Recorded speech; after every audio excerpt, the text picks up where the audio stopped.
आप जैसा जानते हैं कि ये फेस्टिवल जो है लगभग 2 साल हो गए, 1 साल बीच में कोविड-19 का, और बड़ी एक लंबा अरसा होता है कि हम मिल रहे हैं।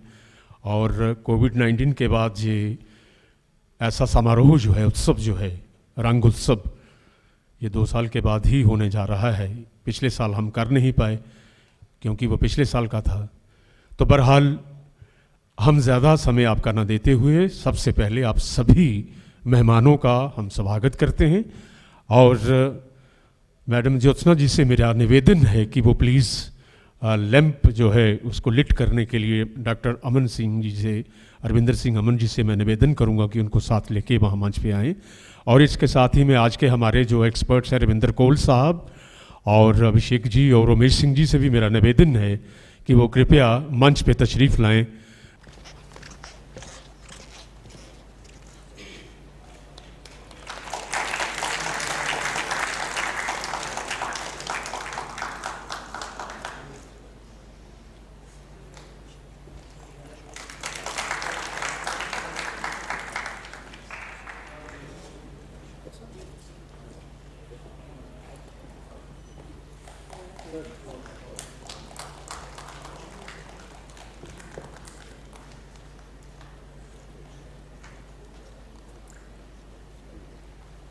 और इसी के साथ ही मैं मैडम ज्योत्सना जी से निवेदन करूंगा कि वो आए हुए सभी मेहमानों का आज यहाँ स्वागत करें, क्योंकि ये 15 दिन का फेस्टिवल है।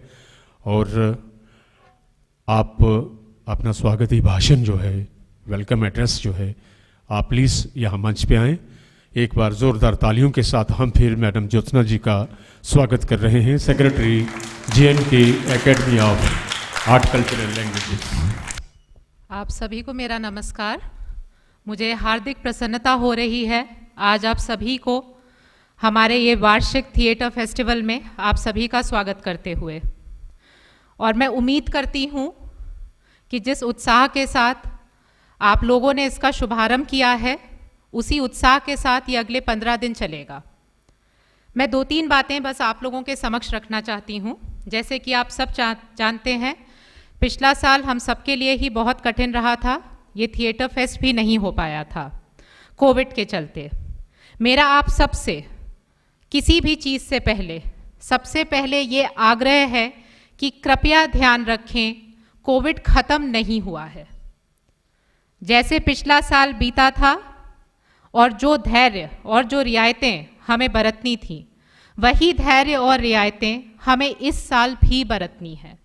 हम जो भी करें, हमें ये याद रखना चाहिए कि जो हमारा दायरा है वो हमारी कोरोना की गाइडलाइंस के अंदर ही रहना चाहिए।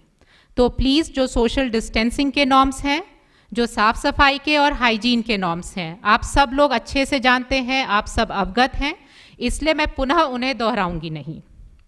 मैंने जस्ट अभी आपका ब्रोशर देखा। इससे पहले जब मैंने एकेडमी ज्वाइन की थी तब मैंने अमन जी से सभी जो ड्रामाज होने वाले हैं, प्लेस होने वाले हैं, उनके एक सिनॉप्सिस भी मांगा था। मुझे बड़ी प्रसन्नता हुई थी सिनॉप्सिस पढ़ करके इटसेल्फ। मुझे लगा कि बहुत ही विभिन्न प्रकार के, बहुत ही अलग तरीके के प्लेस यहाँ पर होने वाले हैं। मैं एक बार फिर से आप सभी को अपनी शुभकामनाएं देती हूँ। मैं आप लोगों से आग्रह करती हूँ कि खूब हर्षोल्लास के साथ इसे एक उत्सव के रूप में मनाएं, क्योंकि ये हम सबका उत्सव है। लेकिन उसके साथ साथ, क्योंकि आप सबकी मुखिया होने के नाते ये मेरा कर्तव्य बनता है कि मैं बार बार आप लोगों को याद दिलाऊं, हमें जो सावधानियां बरतनी है वो हमें हरगिज भी भूलनी नहीं चाहिए। I once again welcome you as well as wish you all the best for this great theatre festival. I am sure we are going to see some extremely grand performances, and here's wishing the best to all of you. Thank you so much. आपका बहुत बहुत शुक्रिया। आप इस समारोह में welcome address के लिए यहाँ पधारे और इससे कलाकारों की हौसला अफजाई भी हुई। और हम अब आगे की ओर बढ़ रहे हैं जी। चूँकि आज जो नाटक यहाँ प्रस्तुत होने जा रहा है उससे हिल थेस्पियन ग्रुप जो है पेश करने जा रहा है। जायज़ हत्यारे, अल्बर्ट कैमू का प्ले है वो, और सुरेश भारद्वाज ने उनका एडेप्टेशन किया है हिंदुस्तानी में। तो आइए देखते हैं हिल थेस्पिन की प्रस्तुति जायज़ हत्यारे। एक बार आपका फिर से बहुत बहुत शुक्रिया।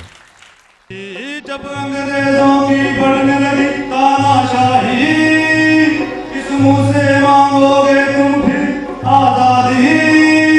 जब बढ़ने लगे काम ये लोहार के, लाशें उठा उठा थक गए कहार वे, तब खून लगेगा खोलने, सिंहासन लगेगा डोलने, फिर याद दिलाई जाएगी, गीता पढ़ाई जाएगी, इस वतन पे जान देने वालों को हम भूल ना पाएंगे, हम भूल ना पाएंगे। अधूरी इस आजाद की कहानी को हम पूरी करके दिखाएंगे, हम पूरी करके दिखाएंगे, हम पूरी करके दिखाएंगे।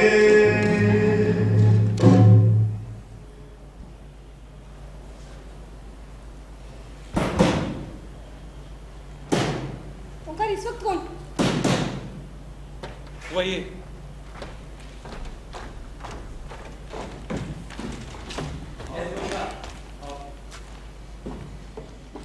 लो, आ गया सुखेन वापस।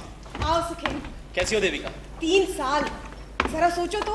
हाँ देविका, 3 लंबे साल। जिस दिन मुझे गिरफ्तार किया गया, मैं तुम लोगों के पास ही आ रहा था। हाँ, हम तुम्हारा ही इंतजार करते रहे। एक एक लम्हा काटना मुश्किल था, एक दूसरे की तरफ देखने की हिम्मत भी नहीं थी हमें। उसके बाद फौरन हमें अपनी जगह बदलनी पड़ी थी। मालूम है मुझे। कैसा लगता था वहाँ? वहाँ जेल में? वहाँ से भाग भी सकते हैं। तुम्हारे रंगून भाग जाने की खबर से हमें क्या महसूस हुआ जानते हो? रंगून भी तो एक जेल ही है भाई। वहाँ कम से कम तुम आजाद तो थे। एक आदमी की आजादी का क्या मतलब? वो भी तो एक जेल ही है, जब तक हर आदमी आजाद ना हो। मैं तो आजाद था, लेकिन हर लम्हे मेरे दिमाग में था हिंदुस्तान और मेरे गुलाम देशवासी। खैर, तुम्हारे वापस आने से मुझे बहुत खुशी है। मुझे वापस आना ही था उनका। मैं गुठा जा रहा था वहां पर। यहाँ कुछ कर तो सकता हूँ, उसका कत्ल तो हम लोग कर रहे हैं ना। हाँ, हम जालिम का कत्ल करेंगे। ओंकार, तुम बस हुक्म दो मुझे, मैं तुम्हारे साथ हूँ।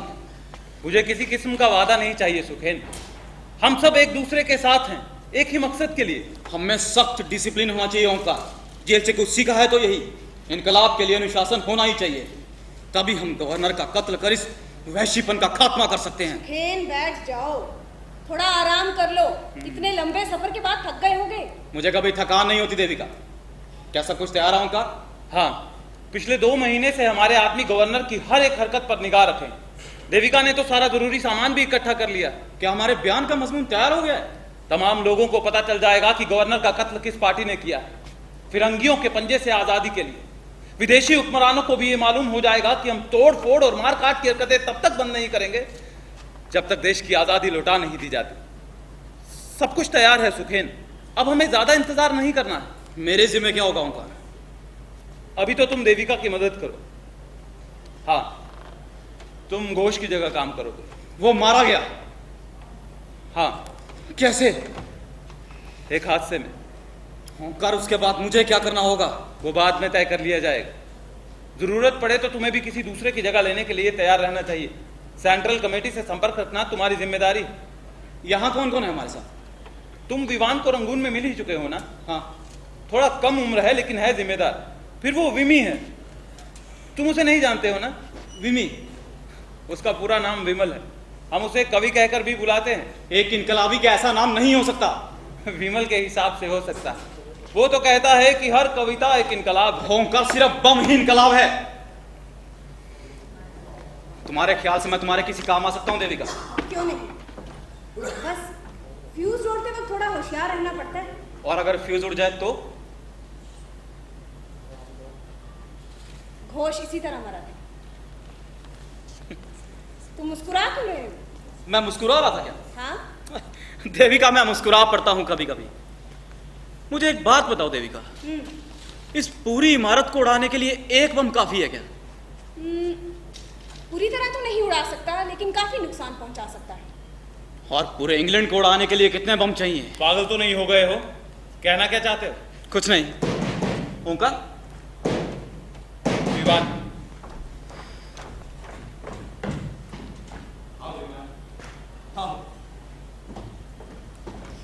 विवान, देखो हमसे मिलने कौन आया है। सुखेन। विवान, कैसे हो? अच्छा हूँ, तुम कैसे हो? बढ़िया। विवान, तुमने गवर्नर के बंगले से क्लब तक का रास्ता ठीक से पहचान समझ तो लिया है ना? हाँ ओंकार, मैं तुम्हारे लिए नक्शा बना कर लाया। हाँ, ये देखो, ये रही तमाम सड़कें, मोड़ और चौराहे। उसकी बग्गी ठीक हमारी खिड़की के नीचे से गुजरेगी ओंकार। विवान, क्या तुम बता सकते हो बग्गी किन चौराहों पर रुकेगी? बिल्कुल देविका, ये देखो, ये रहे वो 2 चौराहे। ये पहला चौराहा है जहाँ घोड़ों को थोड़ा धीमे चलना पड़ेगा, और दूसरा है वो क्लब जहाँ वो रुकेंगे। मेरे हिसाब से काम के लिए ये 2 जगह ठीक रहेंगी। ठीक है, इसे मुझे दे दो।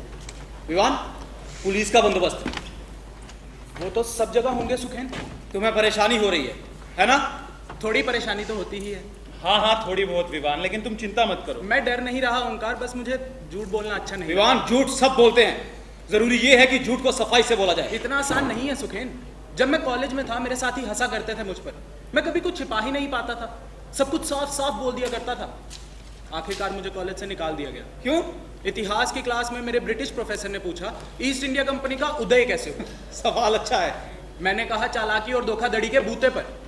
बात ऊपर तक पहुंची और मुझे रस्टिकेट कर दिया गया। फिर? तब मुझे एहसास हुआ कि जुल्म को नकारना ही काफी नहीं है, उसके खिलाफ लड़ते लड़ते जान दे देनी चाहिए। और अब खुशी है मुझे। लेकिन विवान, झूठ तो तुम्हें अब भी बोलना पड़ेगा। हाँ, लेकिन जिस दिन मैं बम फेंकूंगा वही मेरे झूठ बोलने का आखिरी दिन होगा।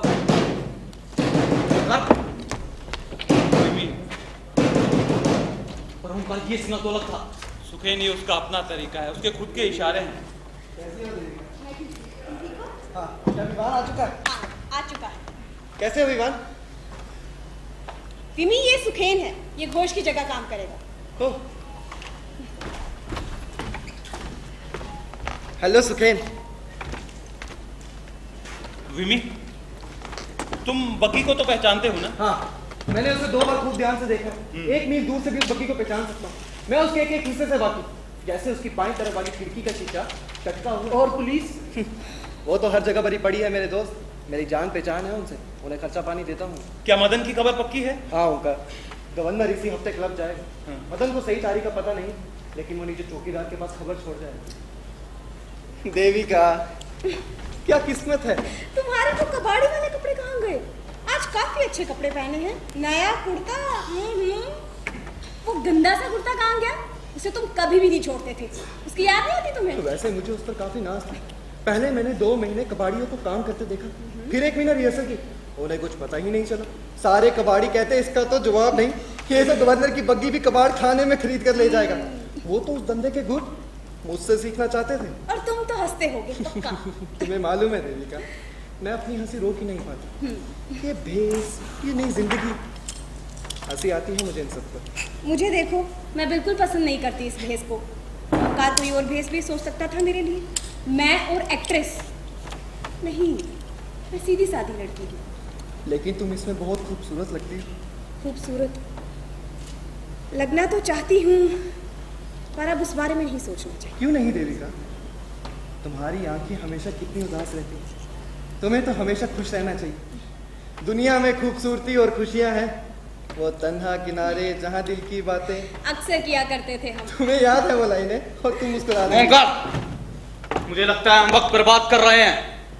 मुझे नीचे जाकर मदन से मिलना चाहिए। हाँ, देविका, हाँ, क्या तुम नीचे जाओगी? हाँ, और हाँ, उसे बख्शीश देना मत भूलना। ठीक है। फिर विवान सामान इकट्ठा करने में तुम्हारी मदद करेगा। विवान, आ जाओ। जाओ।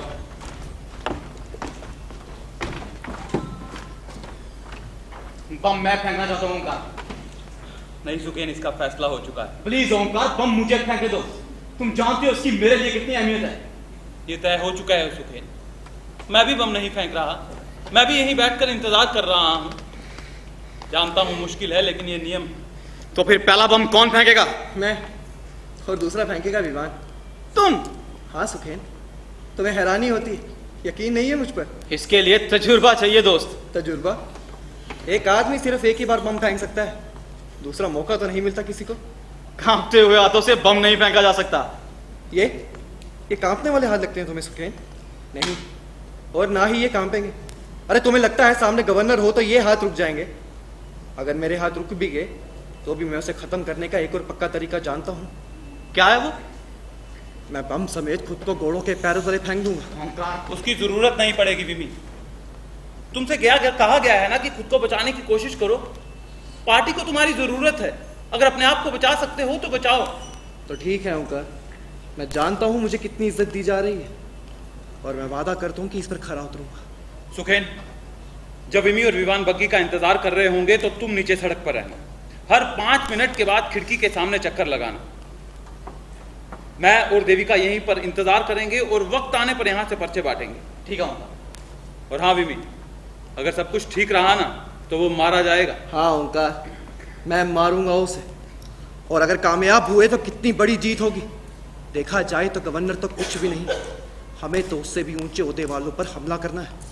लेकिन शुरुआत तो हमें गवर्नर से ही करनी होगी ना। और अगर नाकामयाब हुए तो हम भी वही करेंगे जो जापानियों ने किया था। क्या मतलब? जब जंग के दौरान जापानी कभी हार नहीं मानते थे, अपने आप को मार डालते थे। विमी, तुमसे कहा गया है ना कि खुदकुशी की मत सोचो। तो फिर क्या सोचे उनका? अपनी लड़ाई को जारी रखने का सोचो ना। विमी, खुदकुशी करने के लिए एक आदमी को अपने आप से बहुत प्यार होना चाहिए, और एक सच्चा इनकलाबी अपने आप से प्यार नहीं कर सकता। सच्चा इनकलाबी? तुम इस तरह क्यों पेश आ रहे हो मुझसे? मुझे ऐसे लोग बिल्कुल पसंद नहीं है जो अपनी बोरियत मिटाने के लिए इनकलाब से खिलवाड़ करते हो। ओंकार, हो सकता है मेरी बातें चुभे, लेकिन हम यहाँ एक दूसरे की पीठ ठोकने के लिए नहीं, बल्कि एक खास मकसद के लिए हैं। तुम अपना गुस्सा मुझ पर क्यों उतार रहे हो? और मेरी बोरियत की बात किसने कही? किसी के कहने की कोई जरूरत नहीं है। इशारे बदलना, कबाड़ियों से बेच धरना, कविताएं पढ़ना, अपने आप को घोड़ों के पैरों तले फेंकने के ख्वाब देखना, नहीं ओंकार, मुझे नहीं लगता कि इस पर आसानी से भरोसा किया जा सकता है। मैंने सर पर आजादी का कफन बांध रखा है, जुबान पर इनकलाब और दिल में हिंदुस्तान रखा है। दोस्त, तुम मुझे जानते नहीं हो, मुझे जिंदगी से प्यार है और मैं कभी बोर नहीं होता। मैं इनकलाब में इसलिए हिस्सा ले रहा हूं क्योंकि मुझे जिंदगी से प्यार है। मुझे जिंदगी से प्यार नहीं, मुझे जिंदगी से भी ऊंची चीज से प्यार है, इंसाफ से। हाँ सुखेन, इंसाफ की सेवा करने का हर एक का अपना तरीका होता है। तुम अपने तरीके से करते हो, मैं अपने से।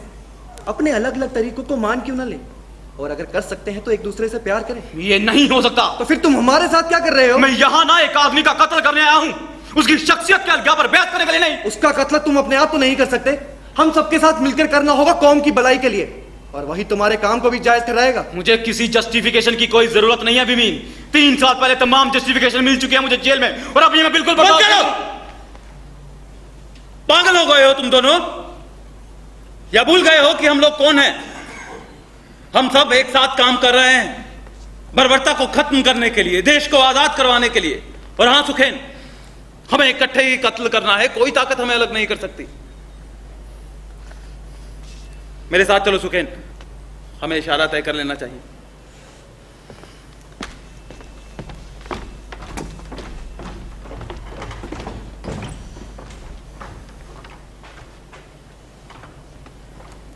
बुरा मत मानना विमी, सुखेन ने बहुत झेला है, मैं बात करूंगा उससे। उसने मेरी बेइज्जती की है ओंकार। क्या हुआ? कुछ नहीं। क्या हुआ विमी? अभी से ही हम दोनों में झड़प होगी। सुखेन मुझे पसंद नहीं करता। मेरे ख्याल से वो किसी को भी पसंद नहीं करता। जब ये सब खत्म हो जाएगा वो ठीक हो जाएगा, तुम चिंता मत करो। लेकिन मुझे परेशानी होती है देविका, मुझे तुम सबका प्यार चाहिए। मैंने इस पार्टी के लिए सब कुछ छोड़ दिया, और अब अगर अपने ही लोग मुंह फेर लेंगे तो ये मुझसे बर्दाश्त नहीं होगा। कभी कभी तो लगता है वो मुझे समझते ही नहीं। हाँ, शायद गलती मेरी ही है, मैं ही कभी कभी बचपना कर जाता हूँ ना, अपनी सही बात नहीं कह पाता। विमी, वो तुम्हें प्यार करते हैं, समझते हैं तुम्हें, सिर्फ सुखेन ही तो है। नहीं देविका, मैं जानता हूँ वो क्या सोचता है। घोष भी तो यही कहता था, विमी तो एक सन की है, वो एक इनकलाबी नहीं बन सकता। मैं उन्हें यकीन क्यों नहीं दिला पाता कि मैं सन की नहीं हूँ, और सोचते हैं कि मैं पागल हूँ, जिद्दी। उनकी तरह मैं भी अपनी जान की बाजी लगाने को तैयार, उनकी तरह मैं भी चालाक, गुना, मक्कार और होशियार हो सकता हूँ। बस मुझे अब भी ये यकीन है कि ज़िंदगी एक खूबसूरत चीज़ है। प्यार, खूबसूरती और खुशी। इसलिए मुझे तानाशाही से नफरत है। लेकिन इन्हें कैसे समझाऊं? इनकलाब ही, लेकिन इनकलाब जिंदगी के लिए, जिंदगी को मौका देने के लिए। तुम तो समझ रही हो ना? हाँ समझती हूँ, लेकिन हम जो दे रहे हैं वो जिंदगी नहीं है, मौत है। मौत? जानता हूं तुम क्या कहना चाहती हो, लेकिन नहीं देविका, वो एक अलग चीज है। हम एक ऐसी दुनिया बनाने के लिए कत्ल कर रहे हैं जहां कभी कत्ल ना हो। ऐसा ना हो सका नहीं तो? देविका, तुम जानती हो ये मुमकिन नहीं। तब तो सुखैन की बात सही निकलेगी और हमें खूबसूरती के नाम पर बस थूकना पड़ेगा। विमी, मैं पार्टी में तुमसे ज्यादा अरसे से काम कर रही हूँ और जानती हूँ कि ये सब उतना आसान नहीं है जितना तुम सोचते हो। लेकिन तुम में आस्था है और आस्था की हमें जरूरत है। आस्था? नहीं देविका, नहीं। वो तो बस एक ही आदमी के पास थी। तुम्हें अपने आप पर भरोसा है? तुम अपने मकसद को पाने के लिए किसी भी चीज से लड़ सकोगे? तुम पहला बम क्यों फेंकना चाहते थे, बताओ? क्या इनकलाब में हिस्सा लिए बिना इनकलाब की बात की जा सकती है? नहीं। नहीं, उसके लिए मजदार में कूदना ही पड़ता है। हाँ, जब तक आखिरी छोर तक ना पहुंच जाए हमें बस उसी के बारे में सोचना चाहिए। उसी के लिए जरूरत पड़ेगी हिम्मत और हौसले की। 1 साल से मैंने किसी और चीज के बारे में सोचा ही नहीं है देविका। दिन पर दिन, एक एक घंटा बस इसी लम्हे का इंतजार करता रहा। और अब मैं ये जानता हूं कि गवर्नर की मौत की जगह पर ही मेरी मौत होगी। या तो मैं अपने खून की आखिरी बूंद तक बहा दूंगा या इस बम के धमाके की गर्मी में खुद झुलस कर मर जाऊंगा। समझी? मैं पहला बम क्यों फेंकना चाहता हूं? अपने आदर्शों पर कुर्बान होने के लिए और अपने आप को इसके लायक साबित करने का बस यही एक पक्का तरीका है। हाँ, मैं भी इसी तरह मरना चाहती हूँ। इससे बड़ी ख्वाहिश और हो भी क्या सकती है?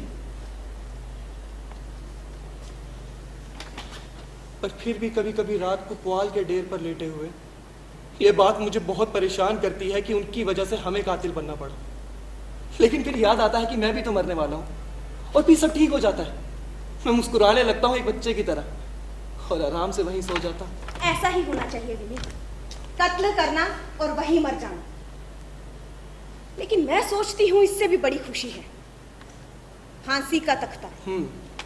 मैंने भी उसके बारे में सोचा है। वैसे कत्ल करके वहीं मर जाना, इसमें कुछ अधूरापन सा रह जाता है ना। जबकि उस लम्हे और फांसी के तख्ते के बीच आसमां जैसी अनंतता है। शायद यही एक ऐसी अनंतता है जिसे आदमी जान सकता है। बस यही ख्याल तुम्हारे आखिर तक मदद करेगा।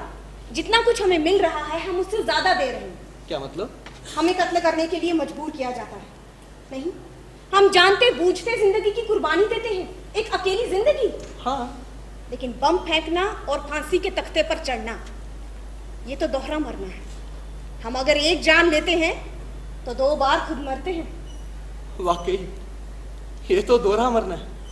शुक्रिया देविका, शुक्रिया। अब हम पर कोई उंगली नहीं उठा सकता। अब मुझे खुद पर पूरा यकीन हो गया। विमी, मैं तुम्हारी ज्यादा मदद करना चाहती हूँ, लेकिन क्या? कुछ नहीं। यकीन नहीं है मुझे अपने आप पर यकीन नहीं। जब से गोश्त मरा है मेरे दिमाग में अजीब से ख्याल आने लगे हैं। पता नहीं क्या मुश्किलें होंगी। खैर छोड़ो, मुझे ये सब नहीं कहना चाहिए। मुझे मुश्किलें पसंद है देविका, और अगर तुम मेरी थोड़ी सी भी इज्जत करती हो तो बताओ मुझे। जानती हूँ तुम बहुत बहादुर हो, यही बात मुझे परेशान करती है। तुम हंसते हो तेजित होकर, अपने आप को कुर्बान करने के लिए आगे बढ़ पड़ते हो। लेकिन कुछ ही घंटों के बाद तुम्हें सपनों की दुनिया से बाहर आना पड़ेगा और सच्चाई का सामना करना पड़ेगा। विमी, शायद पहले ही बात करना ठीक हो ताकि अचानक पीछे हटने की कोई वजह न रहे। मैं पीछे नहीं हटूंगा। लेकिन ये सब तुम क्या कह रही हो? बम फेंकना, फांसी का तख्ता, दोहरी मौत, ये सब आसान है। लेकिन जब तुम वहां खड़े होगे और उसे देखोगे, इसे? गवर्नर को। हाँ देविका, पर ज्यादा से ज्यादा एक लम्हे के लिए बस। विमी, उसी एक लम्हे के लिए तुम उसे देखोगे। बेहतर है कि जान लो, आदमी आखिर आदमी ही होता है। हो सकता है गवर्नर की आंखों में दयालुता हो, उसे अपने आप से मुस्कुराता हुआ देखो, एक भोली सी मुस्कान। या शायद कौन जानता है तुम्हें उसके गाल पर कोई निशान दिखाई दे जाए जो उसके बचपन के वक्त का हो, और उस लम्हे उसने तुम्हारी ओर देखा और। लेकिन मैं उसका नहीं, बल्कि तानाशाही का कत्ल करने वाला। हाँ जानती हूँ, तानाशाही को खत्म करना ही है। मैं बम तैयार करती हूँ, ठीक है? और जब ट्यूब के पेच कसे जाते हैं तो वही यही एक लम्हा है जब आपकी नसें तनाव से फटने लगती हैं। लेकिन मुझे एक अजीब सी खुशी होगी। मैं तो गवर्नर को जानती भी नहीं, पर मेरे लिए इतना आसान ना होता अगर ये ट्यूब के पेच कसते हुए वो सामने बैठकर मुझे देख रहा होता। मिमी, तुम उसे देखोगे, वो तुम्हारे बहुत नजदीक होगा, 1 या 2 गज के फासले पर मैं होगा। उसे नहीं देखूंगा। क्यों? अपनी आंखें बंद कर लोगे? नहीं देविका, लेकिन भगवान की दया से उसी वक्त मेरी नफरत बढ़कर मुझे अंधा बना देगी।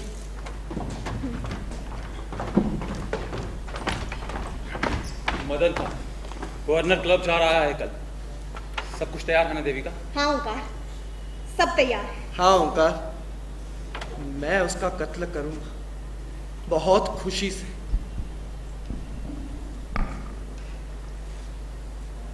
हम वतन के रखवाले, हम जायज हत्यारे, जायज हत्यारे,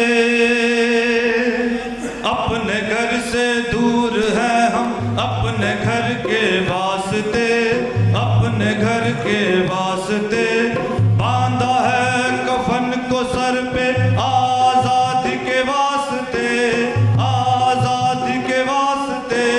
रंगों में तो सबसे प्यारा केसरी ही रंग है, केसरी ही रंग है। इनकलाबी के सफर में इनकलाबी जंग है, इनकलाबी जंग है, इनकलाबी जंग है। वीडियो की बात तैयार है। सुगंध ने अभी सिगरेट जलाई है। गवर्नर किस वक्त गुजरेगा? किसी भी मिनट। सुनो, ये बग्गी की आवाज नहीं है क्या? नहीं। ओंकार, ओंकार, सब्र करो, बैठ जाओ। बम का क्या होगा? बैठ जाओ, अब हम और कुछ नहीं कर सकते। कर सकते हैं, हम उनसे ईर्ष्या कर सकते हैं। तुम्हारी जगह यही है, तुम इंचार्ज हो। हाँ हाँ, मैं इंचार्ज हूँ, लेकिन आज विमी ज्यादा अच्छा है, शायद वही अकेला। खतरा सबके लिए बराबर है ओंकार, जो बम फेंकता है उसके लिए भी और जो नहीं फेंकता उसके लिए भी। हाँ देविका, खतरा तो सबके लिए बराबर है, लेकिन आज तो विमी और विवान ही सबसे आगे है ना। मैं जानता हूं मुझे उनके पास होने का हक नहीं, लेकिन शायद पीछे रहने की जिम्मेदारी ज्यादा आसानी से ओढ़ लेता हूं। शायद खुद बम फेंकने से बचे रहना ज्यादा आसान है। तो क्या हुआ? जरूरी ये है कि अपना फर्ज आखिर तक पूरा कर दिया जाए बस। देविका, तुम कितनी शांत लग रही हो। मैं शांत नहीं हूं, बहुत डरी हुई हूं। एक लिजलीजा सा डर हमेशा से परेशान करता रहा है मुझे। पीछा तभी छूटता है जब नींद आ जाती है, और जैसे ही नींद खुली फिर वही डर इंतजार करता हुआ बिस्तर के सिरहाने। मुझे उसकी आदत डालनी पड़ी। अब मुझे जितना ज्यादा डर लगता है मैं उतना ही शांत होने की कोशिश करती हूँ, लेकिन ये कोई फक्र की बात नहीं है। फक्र की बात है देविका। मुझे देखो, मैंने कभी किसी चीज पर पूरी तरह काबू ही नहीं पाया। जानती हो, कभी कभी मुझे बीते दिनों पर बहुत अफसोस होता। वो खुशहाल जिंदगी, खूबसूरत औरतें और वो रात रात भर की महफिलें। जानती हूँ ओंकार, तुम्हारी यही बात मुझे अच्छी लगती है। तुम्हें अभी दिल तो है, बेशक उसे खुशियों की तलब लगे, फिर भी ऐसे ठंडेपन से तो बेहतर है जो आपके तमाम जज्बातों को जड़ कर देता है। देविका, तुम ये ओंकार, ये आवाज सुनी तुमने? नहीं, ये वो नहीं है। एक मिनट, सुखेन इशारा कर रहा है। हाँ, हाँ, वही है, आ रहा है। हाँ। बस चंद लम्हों में ये वक्त कैसे रेंगता है।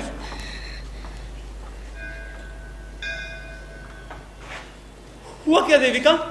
हुआ नहीं? फिर ये मंदिर की घंटियों की ध्वनि। हाँ।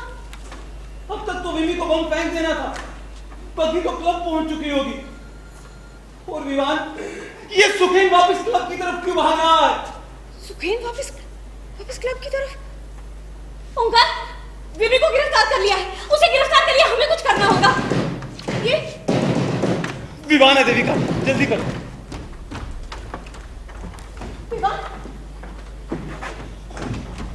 क्या हुआ विवान? विवान, विवान, मैं नहीं जानता ओंकार। मैं तो पहले धमाके का इंतजार कर रहा था। मैंने बग्गी को चौराहा पार करते देखा और कुछ नहीं हुआ। मैं घबराया, मुझे लगा ऐन मौके पर प्लान बदल दिया गया है।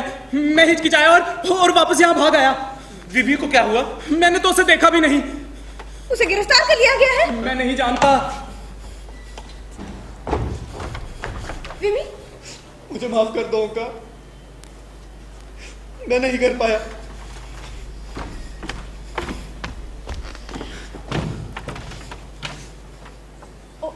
ओंकार,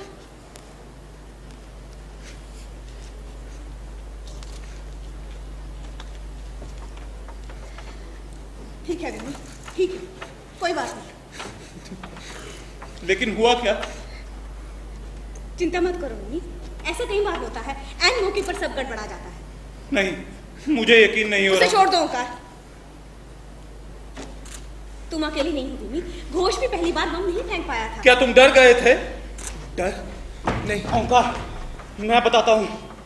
गवर्नर की गाड़ी में बच्चे थे। बच्चे? हाँ ओंकार, उसका भतीजा और भतीजी। लेकिन मदन ने तो कहा था कि गवर्नर अकेला होगा। उसकी बीवी भी थी। ये सब तो हमारे कवि के लिए बहुत बड़ा बोझ रहा होगा, है ना बीबी? उनका शुक्र है पुलिस को कुछ पता नहीं चला।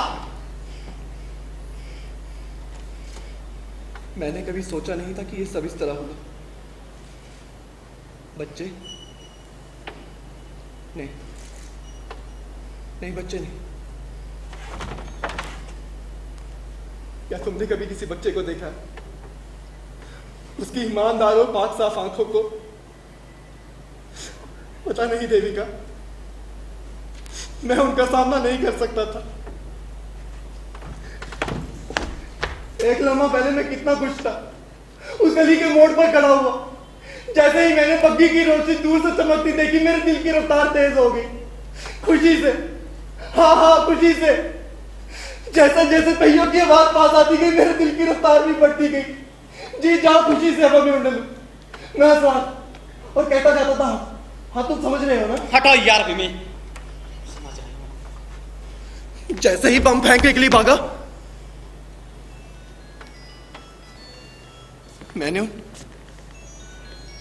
उन बच्चों को देखा। वो हंस नहीं रहे थे, गंभीरता से सामने ताक रहे थे। कितने गमगीन लग रहे थे वो,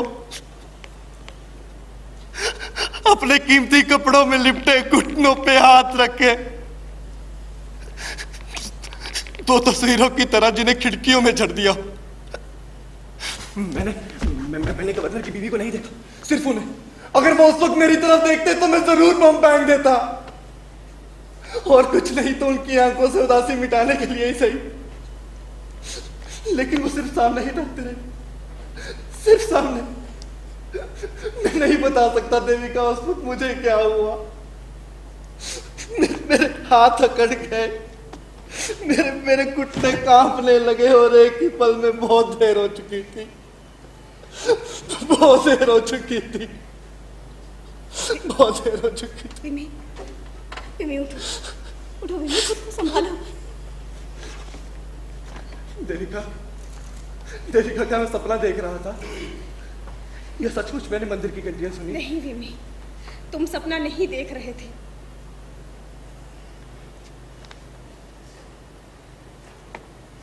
गुरु मुझे, हाँ गुरु ना, लेकिन मैं डरपोक नहीं, मैं घबराया नहीं तो अंकल, बस मुझे उनकी उम्मीद नहीं थी। सब कुछ इतनी जल्दी हुआ, वो दो गंभीर चेहरे और मेरे हाथ का वो घिनौना बोझ।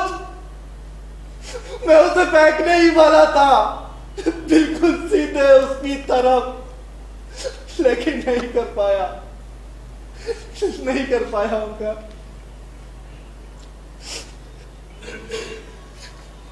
कॉलेज के दिनों जब मैं घुड़सवारी किया करता था तो पागलों की तरह अपने घोड़े को दौड़ा था, बेपरवाह। बस एक ही डर लगता था, कोई बच्चा अचानक घोड़ों की टापों से ना कुचला जाए, जमीन से टकरा कर एक फूटा हुआ छोटा सा सर मेरी आंखों के आगे पहुंच जाता। मदद करो, मेरी मदद करो, मदद करो। मैं खुदकुशी करने जा रहा था। मैं इसलिए वापस आया हूं कि मेरी जिंदगी भर पार्टी का हक। अब तुम ही लोग फैसला करो। बोलो बोलो बोलो बोलो, मैं सही था या गलत? लेकिन तुम तो कुछ नहीं कहते। अगर तुम्हारा फैसला है कि उन बच्चों को मार नहीं होगा तो मैं जाऊंगा, क्लब के बाहर जाकर उनका इंतजार करूंगा और वादा करता हूं कि इस बार चूकूंगा नहीं। बस तुम लोग तय कर लो, मैं वही करूंगा जो तुम लोग तय करोगे। पार्टी ने तुम्हें गवर्नर को कत्ल करने का हुक्म दिया था। हाँ सुखेन, लेकिन उन बच्चों को कत्ल करने का नहीं। भी ठीक कह रहा, हमें बच्चों की बिल्कुल भी उम्मीद नहीं थी। पर ओंकार हुक्म मानना उसका फर्ज था। मैं इंचार्ज था, मुझे हर पहलू पर पहले ही गौर कर लेना था। अब हमें यह तय करना है कि इस मौके को छोड़ देना चाहिए या विमी को क्लब के बाहर इंतजार करने को कहना चाहिए। विवान, मुझे मालूम नहीं, मेरे ख्याल से मैं भी वही करता जो विमी ने किया। मुझे खुद पर भरोसा नहीं, मेरे हाथ कांप रहे हैं। देविका, मैं भी विमी की तरह रुक जाती। मैं किसी और को वो सब करने को कैसे कह सकती हूँ जो खुद नहीं कर पाती। तुम लोगों को एहसास भी है कि इस फैसले का क्या मतलब है? 2 महीने की कमर तोड़ मेहनत, वो डर, 2 महीने, क्या सब बेकार? ओंकार, बघेल की गिरफ्तारी किस लिए? महेंद्र को फांसी किस लिए? क्या हमें फिर से शुरुआत करनी होगी देविका? वो रोज रोज का तनाव, वो बेचैन रातें, वो खाके, वो नक्शे, वो योजना है। जब तक हमें एक और मौका ना मिले, तुम सबका दिमाग खराब हो गया क्या? तुम अच्छी तरह जानते हो कि 2 दिन बाद गवर्नर फिर क्लब जाने वाला है। 2 दिन? इन 2 दिनों में कभी भी पकड़े जाने का खतरा, तुमने खुद ही कहा। मैं जा रहा हूं। नहीं, रुको। सुखेन, सच सच बताओ, क्या तुम निशाना बांधकर एक मासूम बच्चे पर बम फेंक सकते हो जानबूझकर? देविका, अगर पार्टी ये तय करे ना तो हाँ। तो फिर आंखें क्यों बंद की तुमने? क्या मैंने? हाँ। तो फिर इसलिए देविका कि मैं उस नजारे को और भी सजीव बना सकूं। आंखें खोलो सुखेन और समझने की कोशिश करो। अगर हम ये मानने को तैयार हो जाएं कि बच्चों को बम से उड़ा देना चाहिए तो पार्टी से सारा यकीन उठ जाएगा। माफी चाहता हूं देविका, लेकिन मैं तुम्हारी तरह इन जज्बातों का शिकार नहीं हूं। जिस दिन तक इस कोरी भावुकता से छुटकारा नहीं पाया जा सकता, उस दिन तक हमारा इनकलाब कामयाब नहीं हो सकता। जब तक वो दिन आएगा तब तक इनकलाब से तमाम इंसानियत को नफरत हो चुकी होगी। इससे कुछ फर्क नहीं पड़ता।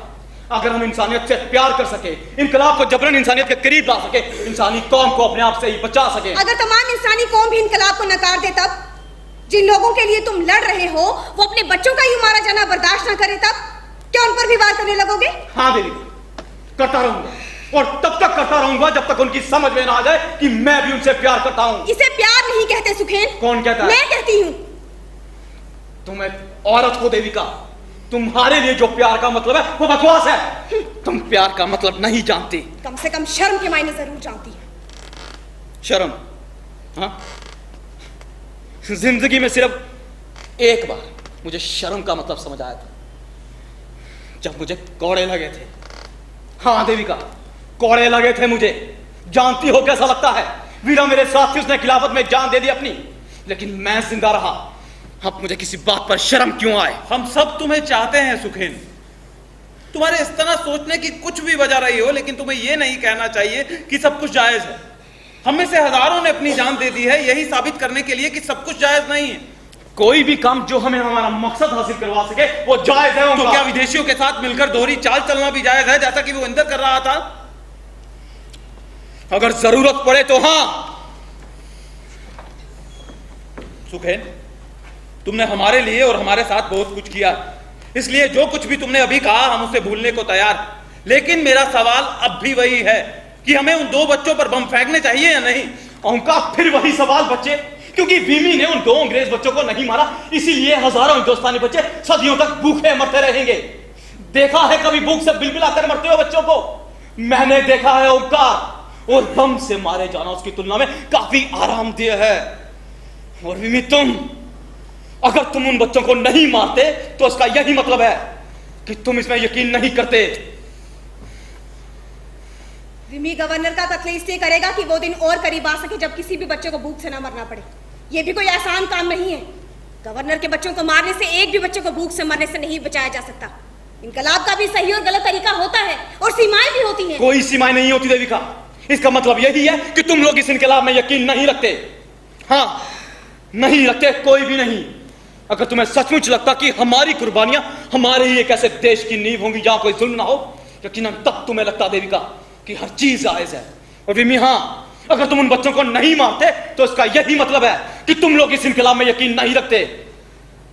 मैं अपने आप से शर्मिंदा हूं सुखैन, लेकिन तुम्हें और नहीं सुन सकता।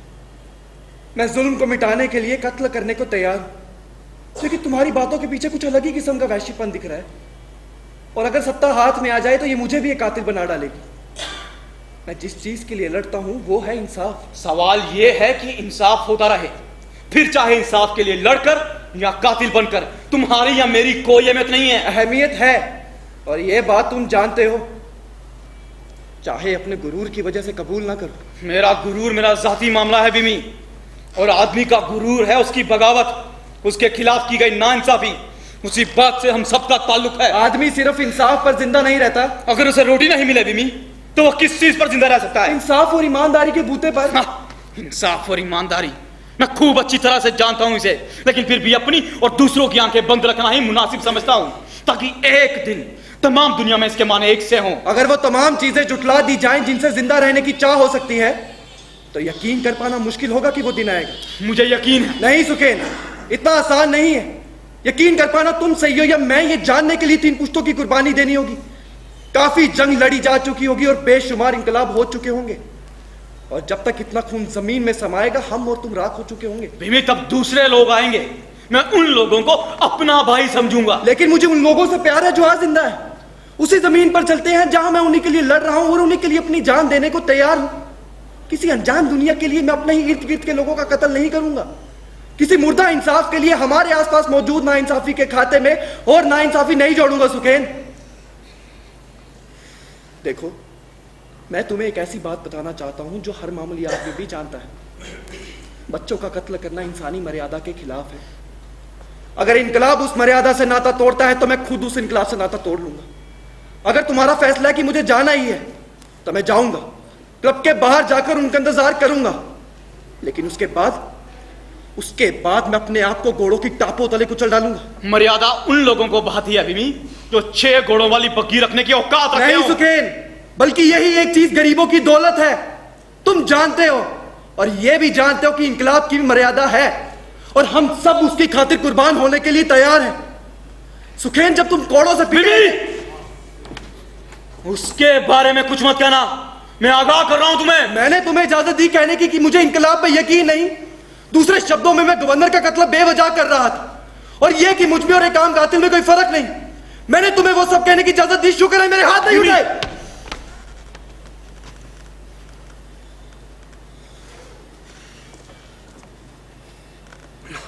ओंकार, जरूरत पड़ने पर कत्ल ना करना भी बेवजह कत्ल करने के बराबर होता है।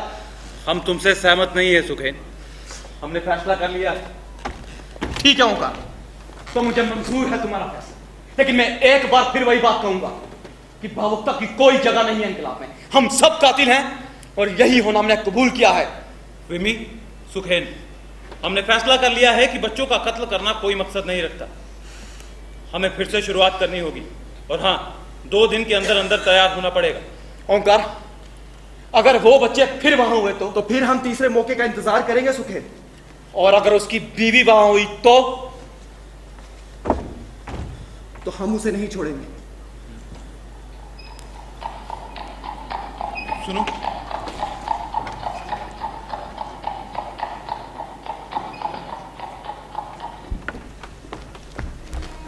फंस गया बेजान नन्ही जान को देख कर, फंस गया बेचारा नन्ही जान को देख कर, बिखर गया बेचारा जो गया था समेट कर। ना प्यार व्यार करे कोई, ना कोई दिखाए भावना, ना कोई सह सके ये दर्द, ना कोई चाहे भागना। यही वक्त है, इस वक्त को निकाल दो और खुद को फिर से एक मौका दो, मौका दो, मौका दो। फंस गया बेचारा नन्ही जान को देख कर क्या रहा है? अभी तक तो उसे यहां होना चाहिए था। शायद कुछ और नींद से उसे फायदा हो। अभी भी आधा घंटा है हमारे पास। ओंकार, मैं नीचे जाकर देखूं, कोई खबर आई हो तो। सुखैन, हमें फालतू में खतरा नहीं मोल लेना चाहिए। विवान, नींद आई? हाँ ओंकार, थोड़ी बहुत। थोड़ी बहुत? पूरी रात नहीं? नहीं, विवान, तुम्हें नींद पूरी करनी चाहिए थी। अपने आप को सुलाने के तरीके होते मैंने हैं। कोशिश की थी पर मैं बहुत थका हुआ हूं। तुम्हारे हाथ कांप रहे हैं। नहीं नहीं नहीं कांप रहे। मुझे इस तरह क्यों घूर रहे हो? मैं थका हुआ हूं बस। सवाल ये नहीं है, हमें तुम्हारी चिंता है। ये तो मैं 2 दिन पहले सोचना चाहिए था। अगर उस वक्त बम फेंक देते तो ये थकान तो ना सहनी पड़ती। मुझे अफसोस है विवान, सारी गलती मेरी है। मैंने ही हम सबको मुसीबत में डाल दिया। क्या मतलब मुसीबत? मैं थका हुआ हूं बस। खैर, अब ज्यादा देर नहीं लगेगी। 1 घंटे में ये सब खत्म हो जाएगा। हाँ देविका, सब खत्म हो जाएगा 1 घंटे में।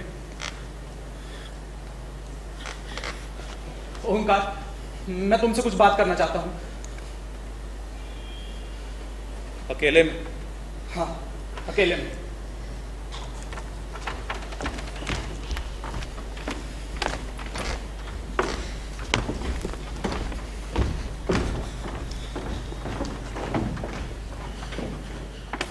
कहो विवान, क्या बात? मुझे शर्म आ रही है। मैं शर्मिंदा हूं, लेकिन तुम्हें सच बताना चाहता हूं। तुम बम नहीं फेंकना चाहते, यही ना? मैं कोशिश करने पर भी अपने आप को तैयार नहीं कर पा रहा। तुम्हें डर लग रहा है, यही ना? बस यही? विवान, इसमें शर्मिंदगी की कोई बात नहीं है। हाँ, मुझे डर लगता है और मैं शर्मिंदा हूं। लेकिन परसों तुम कितने खुश थे, कितने शांत थे। जब यहां से गए थे तो तुम्हारी आंखें चमक रही थी। मुझे हमेशा डर लगता रहा। परसों मैंने हिम्मत बटोर ली थी। जब दूर से बग्गी की आवाज सुनी तो अपने आप से कहा, बस 1 मिनट और। मैंने अपने दांत बींच लिए। मेरे जिस्म की हर एक रग तनाव से फटी जा रही थी। मुझे यकीन है ओंकार, अगर मैं उस वक्त बम फेंक देता तो बम फेंकने के जोर से ही गवर्नर मर जाता। लेकिन मैं पहले धमाके का इंतजार करता रहा, जिससे सब कुछ शुरू होता, और फिर कुछ भी नहीं हुआ। वो धमाका हुआ ही नहीं। बग्गी मेरे पास से गुजर गई इतनी तेज कि पलक झपकते ही आंखों से ओझल हो गई। तब मुझे एहसास हुआ विमी ने बम नहीं फेंका था। मेरा बदन ठंडा हो गया, सारी ताकत जैसे खत्म हो गई। चिंता मत करो विवान, तुम्हारी ताकत लौट आएगी। 2 दिन गुजर चुके हैं, अभी तक नहीं लौटी। मैंने अभी झूठ बोला था। मैं पूरी रात सो नहीं पाया। मेरा दिल धड़क रहा है, मैं हार गया हूं। तुम्हें हारना नहीं है विवान। देखो विवान, हम सब इस दौर से गुजरे हैं। अब तुम कुछ दिन आराम करो, बाद में आ जाना। नहीं ओंकार, ये इतना आसान नहीं है। मुझे यकीन है अगर मैंने आज बम नहीं फेंका तो फिर कभी नहीं फेंक पाऊंगा। तो क्या करोगे तुम? मैं कमेटी का काम करता रहूंगा, लेकिन मैं इनकलाब के लिए बना ही नहीं। मुझे अब एहसास हुआ, बेहतरी इसी में है कि मैं तुम लोगों का साथ छोड़ दूं। लेकिन खतरा तो कमेटी के काम में भी है ना? हाँ, लेकिन उसमें आप अपनी आंखें बंद किए रहते हैं। आपको देखना नहीं पड़ता और उसी से सारा फर्क पड़ता है। क्या मतलब? क्या हो रहा है तुम्हें देखना नहीं पड़ता ओंकार। मीटिंग में जाओ, प्लान बनाओ, ऑर्डर दो, ये सब काफी आसान है। जिंदगी का खतरा होता है, जानता हूं, लेकिन तुम्हारे और असलियत के बीच एक पर्दा सा पड़ा रहता है। लेकिन जब अंधेरा होता है तो नीचे सड़क पर खड़े रहना मुश्किल होता है। ऐसे लोगों की भीड़ के बीच जो थके हारे घर लौटने की जल्दी में होते हैं, जिनके बीवी बच्चे घर पर उनका इंतजार कर रहे होते हैं, वहां खड़े रहना, चुपचाप, खामोश, बम का बोझ अपनी जेब में महसूस करते हुए, ये जानते हुए कि 3 मिनट या 2 या कुछ ही लम्हों में तुम्हें एक चमचमाती बग्गी को अपना निशाना बनाना पड़ेगा। यही इनकलाब है। और मैं जानता हूं कि कम कपाते हाथों, डर और दहशत के बिना मैं ये सब कभी शुरू नहीं कर सकता। ओंकार, मैं शर्मिंदा हूं और मैं बहुत दूर की सोच बैठा था। लेकिन अपने आप को बचाने का एक ही तरीका है, अपनी कमियों को पहचाना जाए। ओंकार, बुज़दिल भी इनकलाब में मदद कर सकते हैं। पता सिर्फ इतना लगाना होता है कि किस तरह। बुज़दिल तो असल में हम सब होते हैं विवान। ये तो सिर्फ मौके की बात है। तो तय हो गया, फैसला तुम्हें करना। मैं अभी ही चला जाऊंगा। मेरे ख्याल से मैं उन सबको मुंह नहीं दिखा पाऊंगा। तुम उन्हें बता दोगे ना? हाँ, बता दूंगा। विमी से कहना उसकी गलती नहीं थी और कहना कि मैं उससे प्यार करता हूं जैसा कि तुम सबसे। अलविदा विवान, एक दिन वतन खुशहाल होगा। अलविदा ओंकार, एक दिन वतन खुशहाल होगा।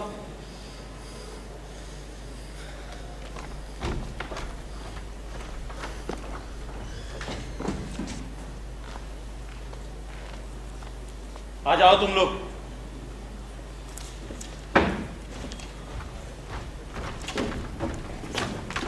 क्या बात थी ओंकार? विवान अब बम नहीं फेंकेगा। क्या मतलब? वो डरा है और गड़बड़ कर सकता है। सारी गलती मेरी है ना ओंकार? नहीं, उसने कहा कि वो तुमसे बहुत प्यार करता है। क्या हम उसे दोबारा मिलेंगे? शायद, लेकिन अभी वो हमारे साथ नहीं रहेगा। क्यों? वो कमेटी के ज्यादा काम आ सकता है। क्या उसने खुद जाने के लिए कहा? नहीं, ये मेरा ही फैसला था। तो तुम ऐन मौके पर एक आदमी को हटा रहे हो। मुझे अकेले ही फैसला लेना था सुहेल, बहसबाजी के लिए वक्त नहीं। और हाँ, मैं विवान की जगह ले रहा हूं। पर ओंकार, नहीं सुहेल, ओंकार आप हमारे लीडर हैं और यहाँ रहना आपका फर्ज है। कभी कभी लीडर का फर्ज होता है कि वो बुज़दिल बना रहे, बशर्ते कि वक्त आने पर अपनी सही ताकत दिखा पाए। और हाँ, जरूरत पड़ेगी तो तुम मेरी जगह लोगे। आओ और अब अपना काम समझ लो।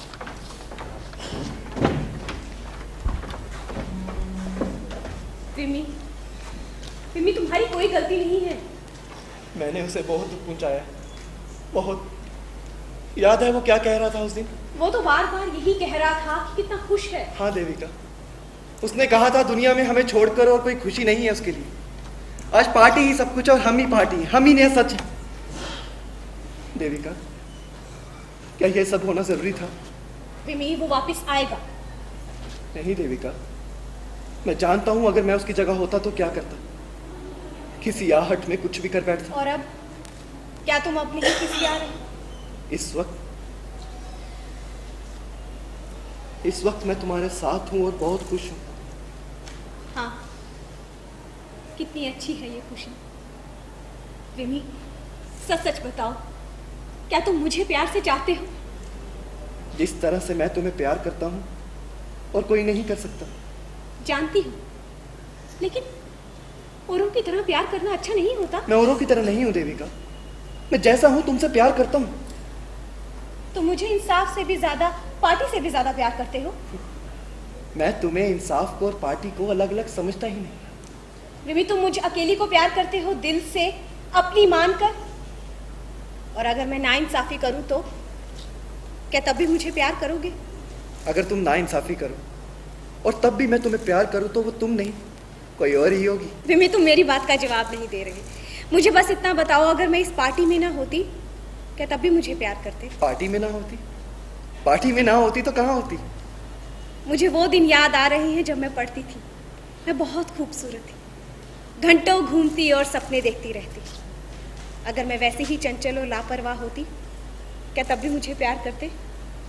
हाँ कहने के लिए कितना बेचैन हूँ मैं। तो फिर कहो ना। हाँ, अगर ये सच है और तुम ऐसे सोचते हो, कहो ना इंसाफ के खिलाफ भी। दुख, बदहाली और गुलामी के चंगुल में जकड़े लोगों के बावजूद विमी, मैं तुमसे मिन्नत करती, बच्चों के तड़पते लोगों को फांसी पर। बस करो देविका, बस करो। नहीं, कम से कम एक बार तो दिल की भड़ास निकलनी चाहिए। मैं तरस रही हूँ कि तुम मुझे बुलाओ, देविका को, कि तुम मुझे इस नाइंसाफी से, इस दुनिया से छुटकारा। चुप रहो। मेरा दिल तुम्हारे लिए तड़पता है, सिर्फ तुम्हारे लिए। लेकिन अब से कुछ ही देर बाद मुझे ठंडे दिमाग और सदे हुए हाथों की जरूरत पड़ेगी। इस वक्त? हाँ, मैं भूल गई थी। गुस्सा मत होना विमी, मैं दिमाग से बात नहीं कर रही थी। मैं खुद भी ये नहीं कह सकती मैं तुम्हें उसी तरह से प्यार करती हूँ जो इंसाफ की राह पर चलने और एक मकसद के लिए जेल जाने में होती है। विमी, तुम्हें गर्मियों के दिन याद है? मगर ये तो अनंत सर्दियां हैं। हम इस दुनिया के नहीं, हम इंसाफ पसंद हैं। हाँ देविका, हमारे हिस्से में बस यही है। प्यार नामुमकिन है, लेकिन मुझे उसका कत्ल करना ही है। कत्ल करूंगा और फिर हमें सुकून मिलेगा। तुम्हें और मुझे। सुकून कब मिलेगा हमें सुकून? कल ही। रिमी, मैं तैयार हूं ओंकार। अलविदा दोस्त, मैं तुम्हारे साथ हूं। अलविदा सुखेन। अलविदा देविका। नहीं, अलविदा नहीं, हम फिर मिलेंगे। फिर मिलेंगे। देविका, मैं रिमी, हमें देर हो रही है। हिंदुस्तान एक खूबसूरत देश होगा देविका।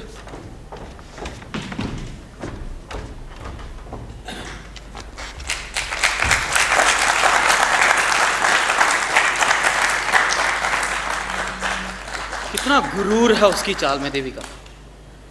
उस पर यकीन ना करना मेरी गलती थी। मुझे लगता था उसके जोश में एक बचकानापन है, पर उसने जाने से पहले उस ताबीज को क्यों चुमा देविका? क्या वो भगवान में यकीन रखता है? वो मंदिर वगैरह तो नहीं जाता। लेकिन भगवान है उसके जहन में देविका। मैं जानता हूं वो गवर्नर का कत्ल कर देगा, और वही होना जरूरी भी है। उसका दिल कमजोर है लेकिन हाथ मजबूत हैं। पर तुम इतनी खामोश क्यों हो? प्यार करती हो उससे? प्यार, प्यार के लिए वक्त चाहिए। हमारे पास इंसाफ के लिए भी वक्त नहीं। ठीक कहती हो देवी, हमारे पास वक्त ही कहां। अभी तो बहुत कुछ करना बाकी है। इस हुकूमत को तहस नहस करना ही है।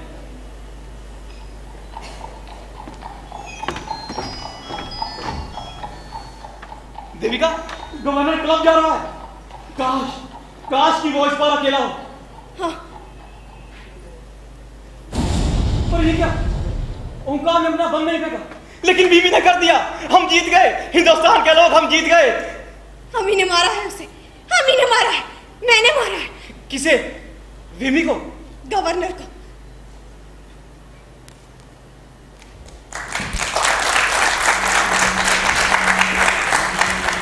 वक्त चला और बात चली और लेकर सबको साथ चली, ऐसी थी सौगात आजाद की, आजाद की। सुभाष चंद्र क्या, आजाद क्या, भगत सिंह क्या, इन सब ने दी आहुति अपने प्राण की, अपने प्राण की। अब इन जैसे कुछ पागल भी चल पड़े हैं लाज बचाने हिंदुस्तान की, हिंदुस्तान की।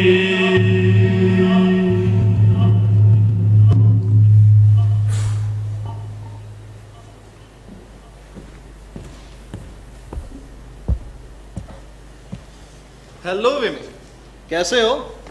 तुम मुझे नहीं जानते है ना, पर मैं तुम्हें जानता हूं। काफी चर्चा है तुम्हारी। ओह, तुम बात नहीं करना चाहते, मैं समझ सकता हूं। वैसे एक हफ्ता इस काल कोठरी में रहने के बाद किसी की शक्ल देखना तो तुम्हें अच्छा लगा होगा ना? नहीं, ये उस आदमी की शक्ल पर है। हाँ वो तो है। देखता हूं तुम काफी आजाद ख्याल हो। अगर मैं भूल नहीं कर रहा तो मेरी शक्ल भी तुम्हें कुछ खास अच्छी नहीं लगी। हाँ, अफसोस, पर मुझे उम्मीद है तुम अपना ख्याल बदल लोगे। एक तो इस तहखाने में रोशनी ठीक से आती नहीं, इससे सबकी सूरत घिनौनी से ही लगती है, और फिर तुम मुझे जानते भी नहीं। पहली मुलाकात में किसी किसी की शक्ल अजीब लगती है, पर बाद में जब आप उसे जानने लगते कौन हैं। हो तुम? Chief of police. सरकारी पिल्ला। तुम्हारी खिदमत में। तुम्हारी जगह अगर मैं होता तो खुद पर इतना गुमान ना करता, लेकिन तुम सीख जाओगे। तुम इंसाफ की मांग करके खुद ही तो पुलिस फोर्स बनाते हो। मैं हकीकत से कतराता नहीं, मैं बात साफ साफ करूंगा। तुम मुझे दिलचस्प लगते हो, हम तुम्हारी जिंदगी बख्शने को तैयार हैं।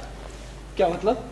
बात साफ है, तुम्हें तुम्हारी जिंदगी वापस दी जा सकती है। जिंदगी मांगी किसने है तुमसे? जिंदगी मांगी नहीं जाती, मिल जाती है। क्या तुमने कभी किसी की जिंदगी नहीं बख्शी? जरा सोचो। मुझे तुम्हारी दी हुई जिंदगी नहीं चाहिए। बात खत्म। अरे मेरी बात तो सुनो, मैं तुम्हारा दुश्मन नहीं, ना ही तुम्हारे ख्यालों को गलत मानता हूँ। हाँ, जब वो कत्ल जैसे गुनाह पर उतर उस आते शब्द का हैं, इस्तेमाल मत करो। तुम खाम खा ही टेंस हो रहे हो। मैं सचमुच तुम्हारी मदद करना चाहता हूँ। मेरी मदद? मैंने जो कुछ भी किया उसकी कीमत अदा करने को तैयार। तुम और तुम्हारी दोस्ती की मुझे कोई जरूरत नहीं है। अब निकल जाओ यहां से। जिन आरोपों का तुम्हें सामना करना पड़ेगा। कौन से आरोप? मैं एक जंगी कैदी हूं, कोई मुजरिम नहीं। ठीक है, लेकिन नुकसान तो किया गया है ना। एक आदमी मारा गया है, और वो भी बहुत ही घिनौनी तरह से। मैंने तानाशाहों पर बम फेंका था, किसी आदमी पर नहीं। बेशक, लेकिन फिर भी एक आदमी को मारा तो। और ये भी बता दूं कि वो कोई खूबसूरत मंजर नहीं था। जब उन्हें लाश मिली तो सर गायब था, एकदम गायब। जो पहचाना जा सकता था वो थी एक बाजू और एक पैर। मैंने तो बस उसे सजा दी थी। शायद इस इंसाफ का तुम्हें कोई दोष नहीं दे रहा। इंसाफ आखिर है क्या? बस एक शब्द, एक ऐसा शब्द जिस पर आप घंटों बहस कर सकते हैं। तुम पर जो आरोप है, जानता हूं तुम्हें शब्द पसंद नहीं, पर वो आरोप है कि तुमने बहुत ही बचकाने तरीके से अपना काम किया, इसमें कोई शक नहीं। गवर्नर की बीवी से पूछ लो। क्या? हाँ, वो तुमसे मिलना चाहती है। मेरे यहां आने का खास मकसद यही था कि तुम्हारी और उसकी मुलाकात हो जाए।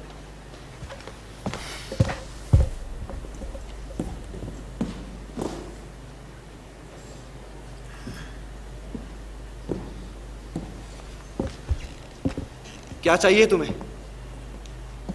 देखो, एक आदमी के साथ कितनी चीजें मर जाती हैं। ये मैं जानता था। नहीं, कातिल ये सब नहीं जानते। वो जानते हैं तो सिर्फ कत्ल करना। मैंने तुम्हें देख लिया, अब मैं अकेला रहना चाहता हूँ। लेकिन मुझे देखना है तुम्हें। अब मैं अकेली नहीं रह सकती। पहले जब कोई दुख होता था तो वो उन्हें बांटते थे, तब मैं दुख बर्दाश्त कर पाती थी, लेकिन अब नहीं। वो खामोशी, वो अकेलापन दूसरे लोग नहीं समझ पाते। दुख बांटने का दिखावा करते हैं, और शायद बांटते भी हैं तो कुछ देर, फिर चले जाते हैं अपना खाना खाने, सोने। मुझे लगा तुम मेरी तरह होंगे, तुम्हें भी नींद नहीं आती है ना। मैं उस गुनाह के बारे में मुझे को छोड़कर किससे बात करती? कैसा गुनाह? मैं सिर्फ इंसाफ की बात समझता हूँ। वही आवाज, तुम्हारी आवाज बिल्कुल उनके जैसी है। आदमी जब इंसाफ करते हैं तो एक ही सी आवाज है, और जब वो कहते थे यही इंसाफ है तो हर एक को मानना पड़ता था, वो चाहे गलत ही क्यों ना हो। और शायद तुम भी इस बार गलत हो। वो तो ना इंसाफी की जीती जागती मिसाल था, जिसके बदले में उसको काफी इनाम और इज्जत बख्शी गई। लेकिन मेरे हिस्से में क्या है? मेरा इनाम तो है ये जेल और मौत। जानती हूं कि तुम दुखी हो, लेकिन उनके बारे में भी तो सोचो। तुमने उनका कत्ल किया है। उसे तो पता भी नहीं चला कि वो कब मर गया। ऐसी मौत तो कुछ भी नहीं। कुछ भी नहीं? शायद तुम ठीक कह रहे हो। उन्होंने तुम्हें फौरन गिरफ्तार कर लिया, फिर इन्होंने बताया कि तुम पुलिस वालों से घिरे हुए भाषण दे रहे थे। हाँ, उनसे तुम्हें मदद मिली होगी। मैं थोड़ी देर से पहुंची और सब कुछ देखा। वहां जो कुछ मिला मैंने उठा लिया। तमाम खून, सफेद पोशाक पहनी हुई। बस करो। क्यों? यही तो सच्चाई है। तुम्हें मालूम है मरने से सिर्फ 2 घंटे पहले वो क्या कर रहा था? एक आराम कुर्सी में सो रहा था, पैर ऊपर किए। वो अक्सर ऐसा करता था। वो सो रहा था। हाँ, वो सो रहा था, और तुम उसका इंतजार कर रहे थे उस मनहूस अंधेरे में। मदद करो मेरी। तुम बच्चे हो, तुम्हारे अंदर इस किस्म की शैतानियां नहीं हो सकती। मुझे बचपना मिला ही नहीं। तुम इस तरह जड़ क्यों हो गए? तुम्हें अपने ऊपर तरस नहीं आता? नहीं। तुम गलत हो। अपने ऊपर तरस खाने से बहुत सुकून मिलता है। मुझे अपने सिवा और किसी पे तरस नहीं आता। बीमार, उसके साथ मुझे भी मार देते। छोड़ क्यों दिया? तुम्हें नहीं छोड़ा था, छोड़ा उन मासूम बच्चों को था जो तुम्हारे साथ में थे। हाँ मालूम है, मुझे वो ज्यादा पसंद नहीं थे। गवर्नर के भतीजा और भतीजी थे। क्या अपने चाचा की तरह वो भी गुनहगार नहीं थे? वो गुनहगार नहीं थे। तुम जानते हो उन्हें। मेरी भतीजी एक संगदिल बच्ची है। उसे जब भी कोई चीज गरीबों में देने को कहा जाए तो वो हमेशा इनकार कर देती है। वो तो उनके पास तक नहीं जाती। क्या वो गलत नहीं है? बेशक वो है, लेकिन उन्हें गरीबों से बहुत प्यार था।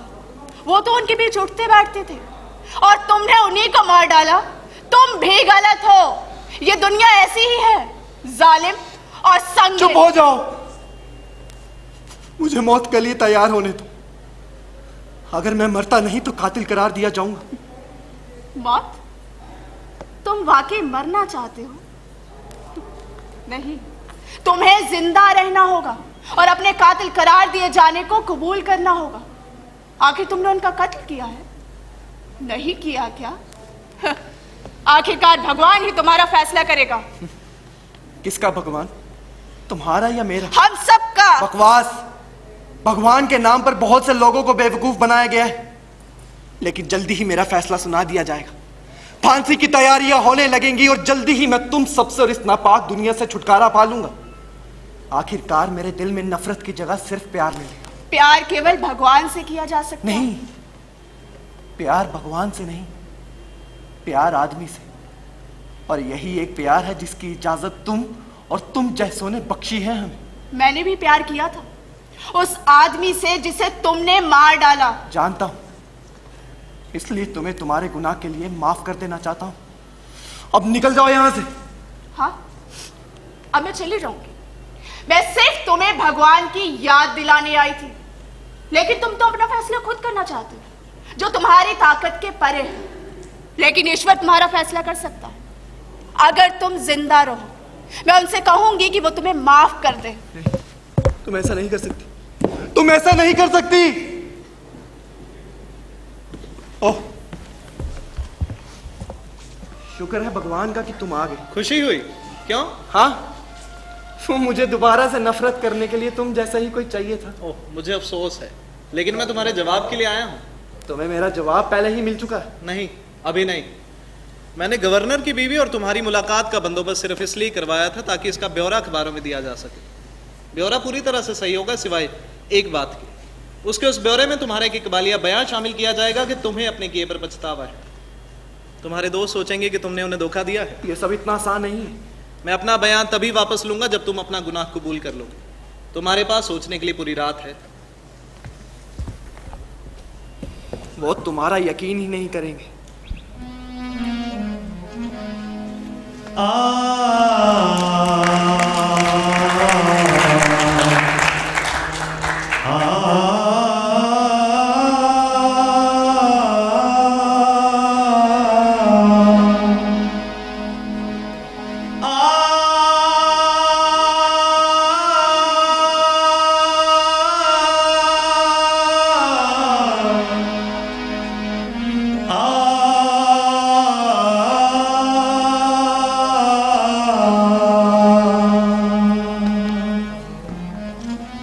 थोड़ा बहुत शांत होने की कोशिश करो देविका। मुझे बहुत ठंड लग रही है। लो, ये कंबल ओढ़ लो। ओंकार, ये रात कितनी लंबी है, मुझे कितनी ठंड लग रही है।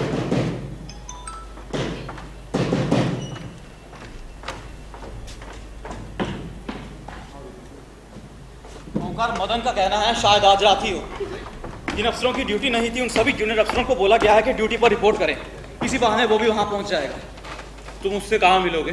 वो मेरे और विवान का इंतजार करीब एक ही रेस्तरां में करेगा। तो आज रात ही है ओंकार। हाँ, फैसला वायसराय के हाथ में है। अगर विमी ने माफी की उसने नहीं की तो फिर वो गवर्नर की बीवी से क्यों मिला? हाँ, और उसका तो कहना है कि वो पछता रहा है। हम किस पर यकीन करें ओंकार? हम जानते हैं उसने मुकदमे में क्या बयान दिया था और खत में क्या लिखा था। क्या उसने नहीं कहा था कि उसे सिर्फ एक बात का अफसोस है, उसके पास एक और जिंदगी नहीं है नाइंसाफी के खिलाफ लड़ने के लिए? ऐसा भी माफी की अपील कर सकता है?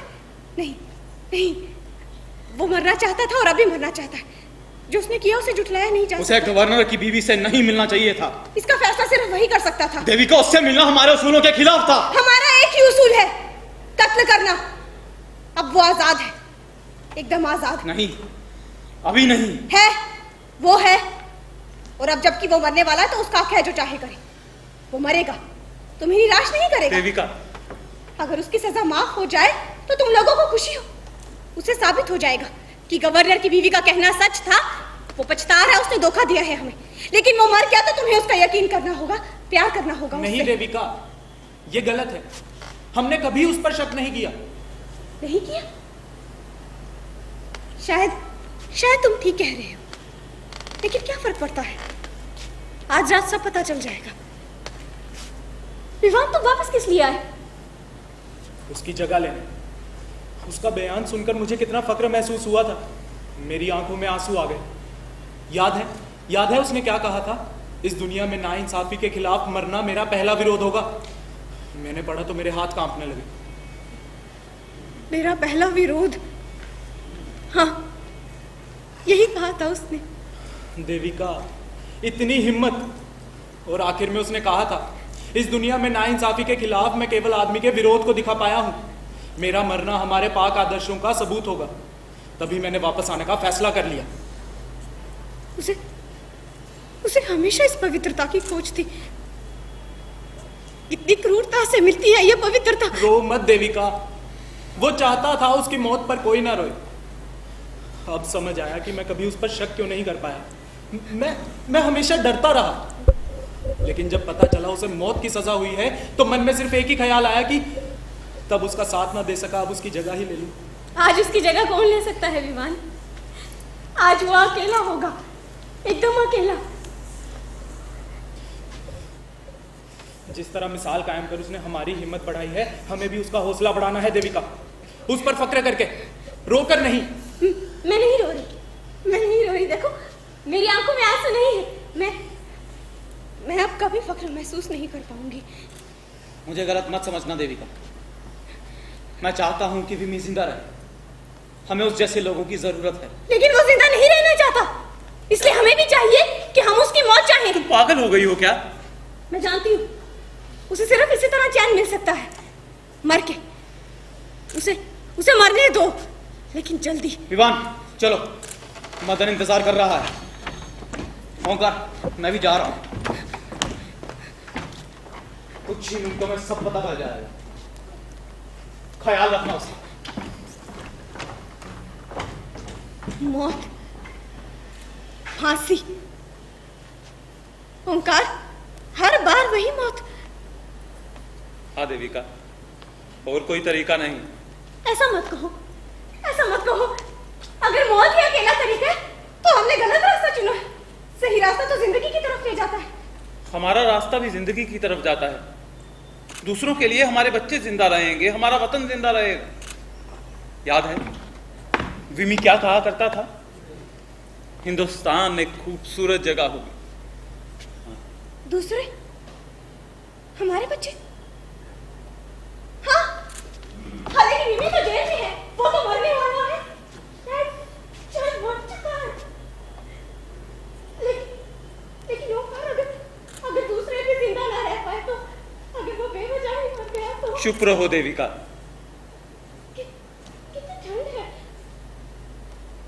जेल के अहाते में फूल खिले होंगे, मैं जानती हूँ जरूर खिले होंगे। वो उन्हें तो देखेगा एक बार। देविका, जब तक हमें पूरी बात मालूम नहीं होती सब्र करो। इस तरह कांपो तो मत।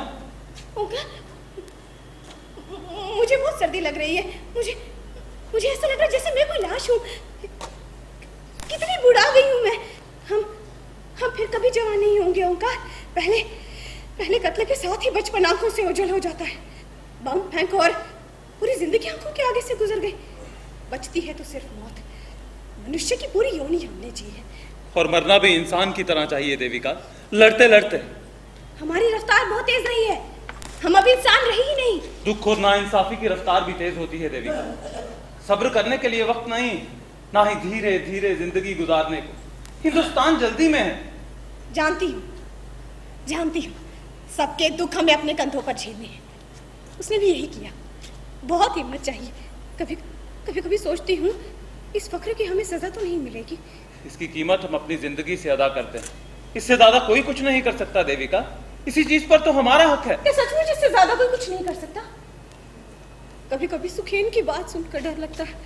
शायद हमारे बाद जो आए हमारी ही मिसाल लेकर ये रास्ता चुने, लेकिन इसकी कीमत अपनी जिंदगी से अदा ना करे तो फिर वो कायर होंगे। कायर कौन जाने, शायद इंसाफ यही है। देविका, क्या हो गया है तुम्हारे यकीन को? इस तरह बातें करते पहले कभी नहीं सुना। पता नहीं उनका नए ख्याल आ रहे हैं दिमाग में, चाहे उसे कितना भी डर क्यों ना लग रहा हो। वो मेरी तरह ना काम पे बस। क्या तुम हमारा साथ नहीं निभाना चाहती? बिल्कुल निभाना चाहती हूँ, अंत तक निभाना चाहती हूँ मैं। मुझे जुल्म से नफरत है और जानती हूँ कि यही एक तरीका है। लेकिन जब इस रास्ते को चुना था तो बहुत खुशी थी, पर अब नहीं। यही फर्क है, अब हम कैदी बन गए हैं। पूरा हिंदुस्तान जंजीरों में है देविका, हम उन्हें तोड़ेंगे। मुझे बम फेंकने दो, देखना मैं सीधा मौत की तरफ चली जाऊंगी, जरा भी झिझकूंगी नहीं। अपने भीतर की जद्दोजहद को साथ लिए मर जाना कितना आसान है, लेकिन उसके साथ रहना बहुत मुश्किल है ओंकार, बहुत बहुत मुश्किल है। ओंकार, तुमने कभी प्यार किया है? हाँ, काफी पहले, अब तो ठीक से याद भी नहीं। कितने साल पहले? 4 साल। तुम इस पार्टी के इंचार्ज कब से हो? 4 साल से, और अब इस पार्टी से ही प्यार करता हूं। प्यार नहीं, हमें अपना काम जारी रखना है, अंत तक हमें अपना काम जारी रखना। काश हम कुछ देर रुक पाते, कुछ देर चैन से बैठकर खुद के साथ वक्त गुजार पाते, लेकिन ये घिनौनी नाइंसाफी हमारे साथ चिपकी रहती है। जोक की तरह हमें सजा मिली है कि अपने से भी ऊंचा उठने की कोशिश करते रहो। मैं लोगों से, इंसानों से प्यार करना चाहती हूँ, इंसाफ से नहीं। लेकिन हमें तो अपना काम जारी रखना है ना? अपना काम जारी रखना है। विमी को, देविका को अंत तक अपना काम जारी रखना है।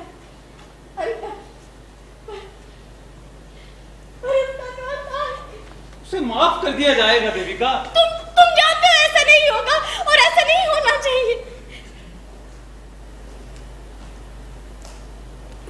ओंकार, एकदम चुप्पी सी छाई है।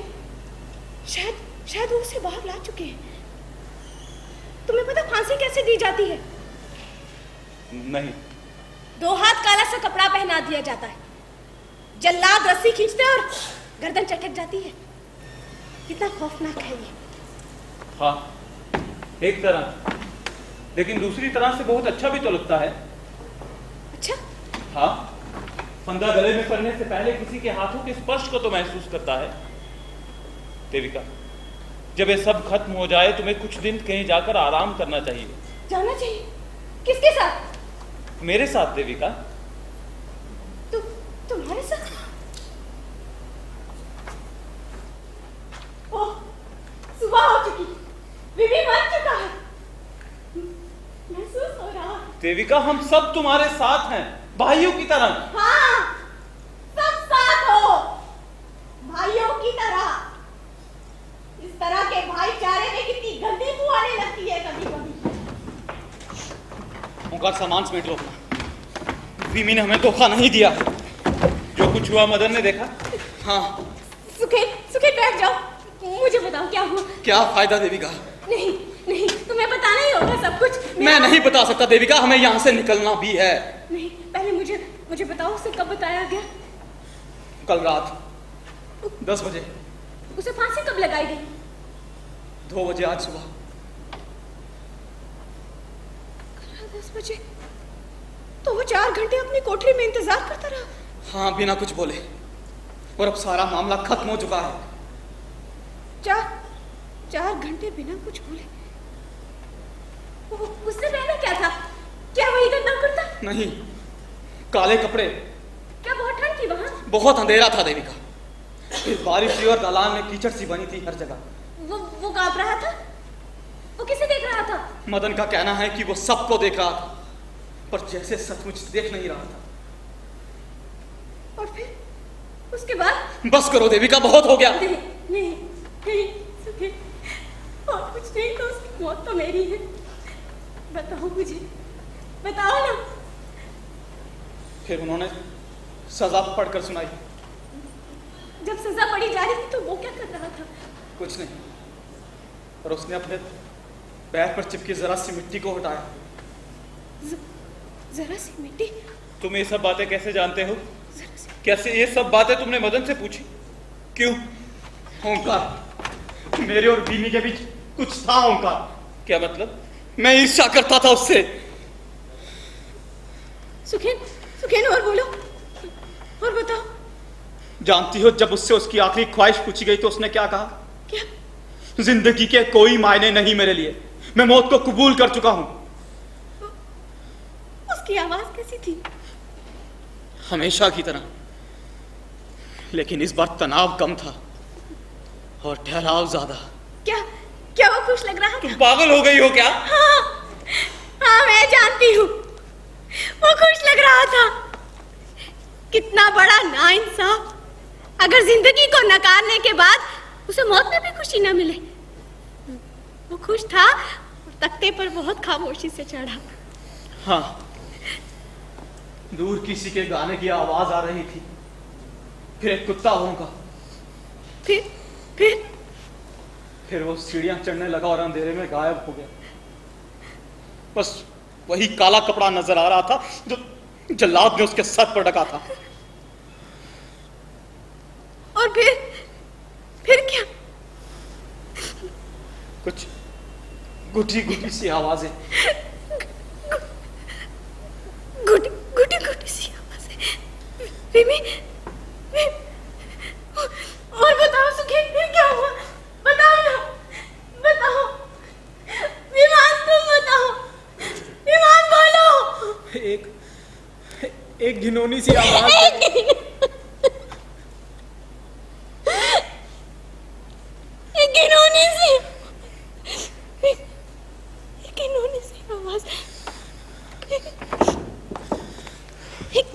शांत होने की कोशिश करो देविका। विमी,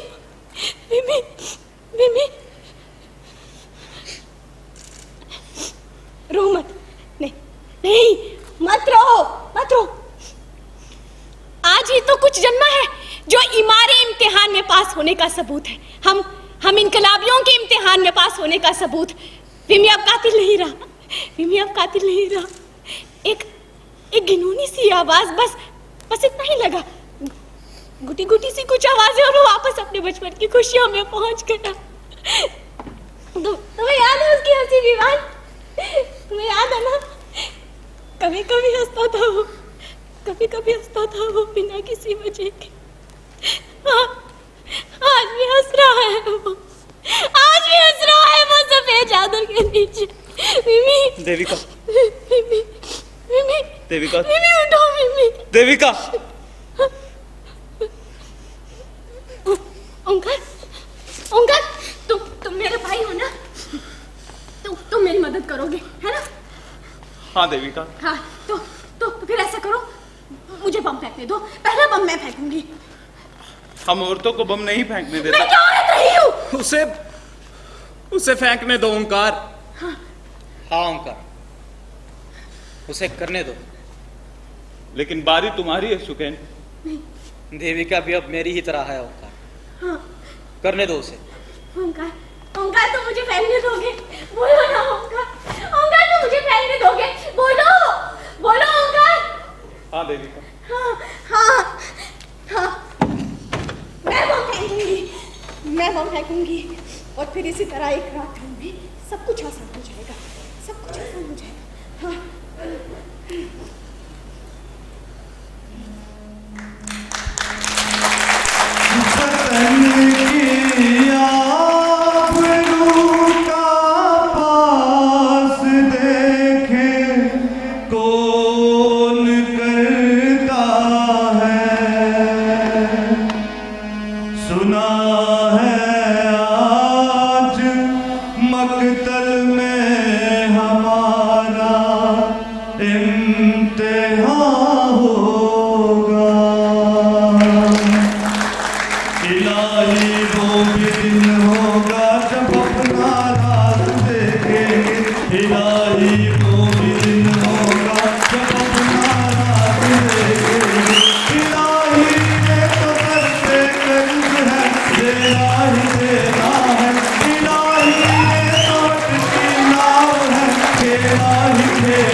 शुक्रिया आप सबका। आप सब अपना कीमती वक्त निकाल कर आए हमारा नाटक देखने के लिए।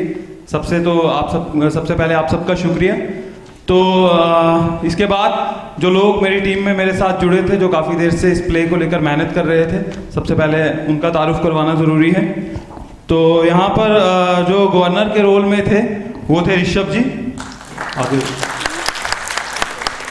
विवान के रोल में थे युवराज जी,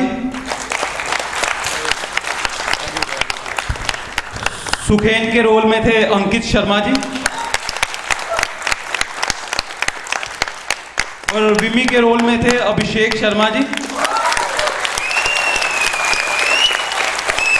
और देविका के रोल में थे हेमप्रीत कौर जी।